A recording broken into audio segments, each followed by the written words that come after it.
अपने जीवन में कुछ नया सीखने की चाह रखते हैं तो चैनल को सब्सक्राइब जरूर कर ले। मनुष्य जब काटे तो श्री शिवाय नमस्ते याद रखना, बस जहर उतर जाए। शिव है वो घड़ी है, दयालु है, दातार है, कृपा का सागर है महाराज। ऐसा कोई कार्य नहीं जो बाबा नहीं करता। एक बात अपने ध्यान में रखिएगा, जिस समय पर आपको लगे कि कोई परेशानी बहुत बड़ी आके खड़ी हो गई है और बहुत बड़ी परेशानी आपकी दृष्टि में लग रहा है कि आपको ये परेशानी बहुत बड़ी है, आपकी दृष्टि में आपको ऐसा महसूस हो रहा है कि ये परेशानी बहुत बड़ी है और इसका कोई हल नहीं निकल रहा। सब जगह से होकर आ गए, हर जगह जाकर निवेदन कर लिया, विनती कर ली और वो परेशानी आपको लगता है कि बहुत बड़ी है। तो शिव महापुराण की कथा कहती है, मारक बेलपत्री के पेड़ के नीचे छोटा सा शिवलिंग का निर्माण करना। काहे का निर्माण करना है शिवलिंग? अब बेलपत्री के पेड़ के नीचे आप अगर सोचो कि भाई मैं ब्राह्मण हूँ, सफेद मिट्टी का शिवलिंग बनाना है, क्षत्रिय हूँ, लाल मिट्टी का शिवलिंग के नीचे की ही मिट्टी ले लेना, फिर वो जिस कलर में है। हाँ, अगर आप घर में शिवलिंग का निर्माण कर रहे हो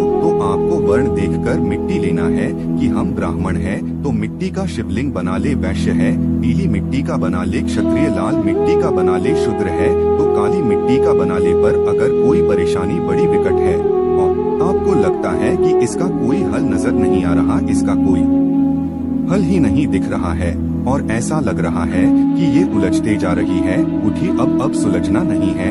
अब उलझते हुए और लगे कि अब ये सुलझना नहीं है और अब ये कोई हमने जितनों को बोला कोई नहीं सुलझा सका। हमने बहुत फोर्स सब लगा लिया। तब एक बेलपत्री के पेड़ के नीचे या तो सोमवार को या सोमवार की अष्टमी पड़े उस दिन या फिर प्रदोष के दिन प्रदोष काल में प्रदूषण का शिवलिंग का निर्माण करो और महाराज 5 सफेद फूल, थोड़ी सी काली तिल, एक यज्ञोपवीत पंचामृत स्नान कराने के बाद बाबा को समर्पित कर बाबा से निवेदन कर घी का दिया लगाकर विनती कर उस निवेदन करता बाबा को परिक्रमा देनार बेलपत्री कितनी परिक्रमा देनार? आधी परिक्रमा बेलपत्री की आधी परिक्रमा कैसे? जैसे अर्थ परिक्रमा कर शिवलिंग नमन कर दीप जब ठंडा हो जाए शिवलिंग को उठाकर निवेदन कर विश्राम बोलकर शिवलिंग को जन्म विसर्जन करना। कौन सा कार्य सब दूर से आप और लगा कि अब इसके सिवाय कोई सार्थकता नहीं है, तब करना ये उपाय, तब करना इस उपाय। बाबा से निवेदन कर आओ, मुझे विश्वास है ज्यादा से ज्यादा अगर समय मेरे बाबा ने लिया ना तो 2 महीना,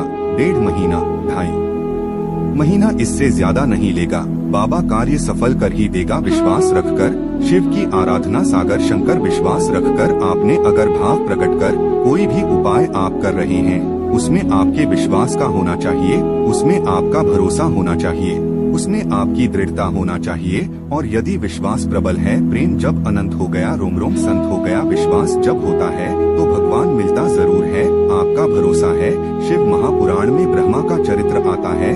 जलंधर के में मैं ब्रह्मा के पति को नहीं मार सकता क्योंकि वो सातित्ववान है, उसकी सातित्वता की है और किसी भी रूप में प्रखरता है। अगर आपकी दृढ़ता, आपका विश्वास अगर प्रबल है तो दुनिया में कौन बाल बक्खा करेगा। एक माता जी की आदत थी, वो सुबह से उठती थी और जमझम के दरवाजा खोल के चिल्लाना चालू कर देती थी, आ रहा जय हो भोलेनाथ, जय हो कुबेर भंडारी, जय हो महाकाल राजा, जय हो विश्वनाथ। बड़ी कृपा करी प्रभु आपने, बड़ी कृपा करी। खूब चिल्ला के बोले। आने वाले समय में वो एक माइक लिए, ऐसा माइक लिए और उसने अपने अपने मोहल्ले में 2-3 जगह ऐसे डब्बे रखे ना, 2-3 रख दिए घर की छत पे और वहीं से चिल्लाए। जमजम के सवेरे उठे और मुंह धोया, नहीं धोया और बाहर आके चिल्लाया। अब इसके कारण इसके पास में एक पड़ोसी रहता था, वो कभी भगवान को नहीं मानता था। इतना दुखी हो गया जिसके कारण परेशान हो गया। ये चिल्लाना चालू करे सुबेरे 5:30-6 बजे से। अब वो बेचारा बड़ा दुखी किससे कहे और वो झगड़ा करने आए तो ये लड़ने भी बैठ जाए और लड़े कैसी। वो चिल्लाए, गालियां दे और ये चिल्लाए, वाह प्रभु बड़ी कृपा करी।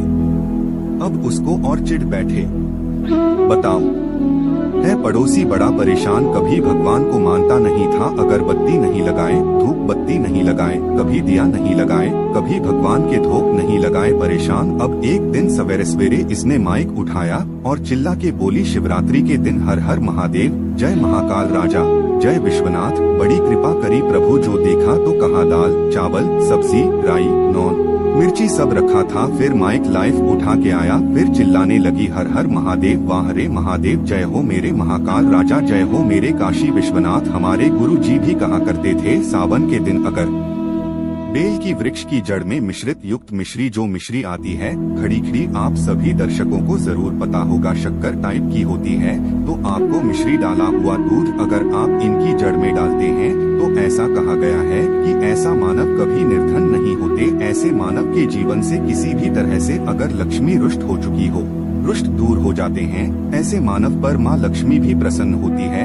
ऐसे मानव के जीवन में धन का अभाव नहीं होता। ऐसे मानव फिर निरोग रहते हैं, निरोग काया हासिल होते हैं। आप चाहते हैं तो यही क्रिया नीम के वृक्ष पर भी कर सकते हैं। नीम के वृक्ष पर माता लक्ष्मी निवास करती है, समस्त देवी शक्ति निवास करते हैं। नीम के वृक्ष में अगर आप जो है सावन के शुभ मंगल दिनों में आपको 1 गिलास या फिर 1 लोटे सामर्थ्य के अनुसार तांबे के में आपको दूध डाल करके इनके अंदर इन्हें जो है अभिषेक करना चाहिए, इनकी जड़ में डालना चाहिए, परंतु आपको मीठा दूध ही डालना है। मिश्री मिला हुआ दूध आपको चढ़ाना है, इनकी जड़ में डालना है और गरीबी मिटाने की प्रार्थना करना है। या फिर जो लोग कर्जे का भार है वो लोग बोल सकते हैं कि हमारे कर्जे का भार दूर हो, या फिर जीवन में जो किसी भी तरह की जो परेशानी है वो परेशानी भी बोल देना, वो परेशानी तत्काल ये वृक्ष समाप्त करते हैं और आपको इसे छू करके आ जाना है। दोस्तों, साबुन में वृक्षों को जरूर छुए, आपकी कायाकल्प हो जाएगी। भगवान शिव आपके ऊपर मेहरबान हो जाएंगे, आपकी भक्ति की कामना आराधना पूर्ण हो जाएगी। तो अगर आप महादेव की कृपा हासिल करना चाहते हैं और उन्हें अपने घर पर बुलाना चाहते हैं तो कमेंट बॉक्स में लिखें, भगवान शिव आपका स्वागत है।